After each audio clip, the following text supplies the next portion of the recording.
They say that water is life, and this is more true for many people who struggle daily to access potable water.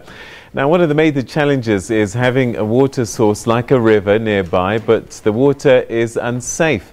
Water filtration is not a new concept, nor is slow sand filtration, but until now, this method has been done mostly on a large scale. Well, a fourth-year chemical engineering student in the School of Chemical and Metallurgical Engineering at Wits, Busisiwe Mashiane, is hoping to change that and developing a system that can address the needs of South Africans at home. And she joins us now. Thanks very much for joining us, Busi. Welcome to the program. Thank you, Peter, for having me. All right, so I think first of all, just try to explain to us what a slow water filtration system does, and then we'll talk about your invention. So sand filtration is basically the use of sand to clean water.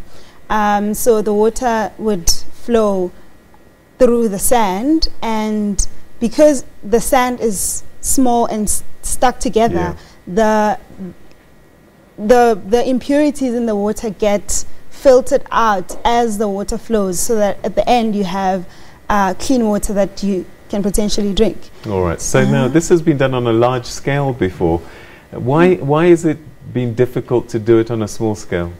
I mean, so like large scale, one of the biggest problems is that it's hard to maintain, because it means you have to continuously have someone who is going to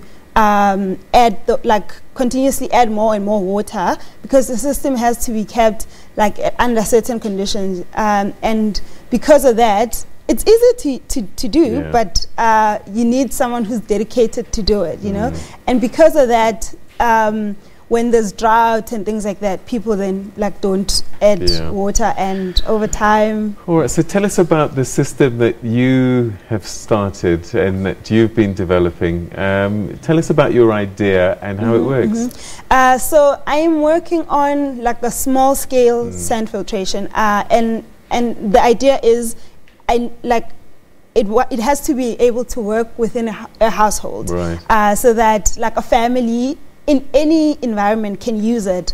So the way in which it works is that you have sand, different types of sand in the filter, and you add water from the feed tank, and the water flows through the small pipe into the big tank, and then from inside the big tank, so it flows from the top to the bottom, and as it flows down from the top, it gets filtered. So the solid particles or any physical, they stick there, and then the rest of the water flows down. And then also, you know how the biggest problem with river water and other natural water sources is the fact that they have biological impurities, and that's your bacteria that's in the water, right? There's different types of bacteria, and that bacteria is what causes sickness and stuff.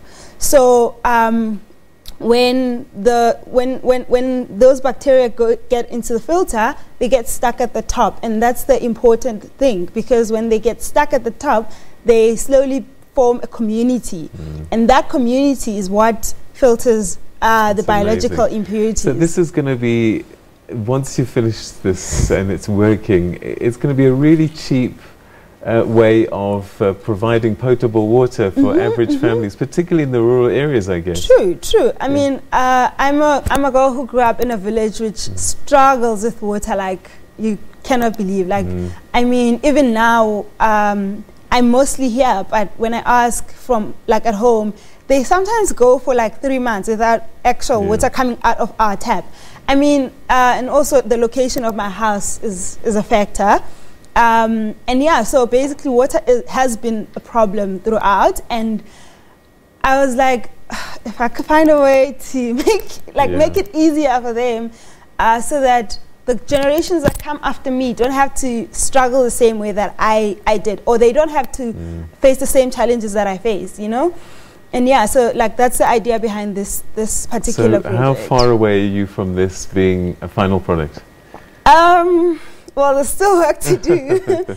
because it's quite difficult to do tests and things like that and accurately do it, because thing is, water treatment is expensive and the tests that are involved are also quite expensive. So you have to get the material and then you have to run different types of tests, and also you have to test it under different conditions, because obviously since we're working with a biological system, it's very hard to know what's going on, because, well, nature does what nature wants to do. We'll see. You know what, we've run out of time, but I certainly hope that somebody's watching and that they're going to help you in terms of funding all these experiments, and that we get to a prototype and a final product soon, because I think this could be a game changer. So good luck with your studies, and thank you so much for coming through and sharing your idea with us. Thank you very much for having me. It's been a lovely time. Okay, so that was Busisiwe Mashiane, who's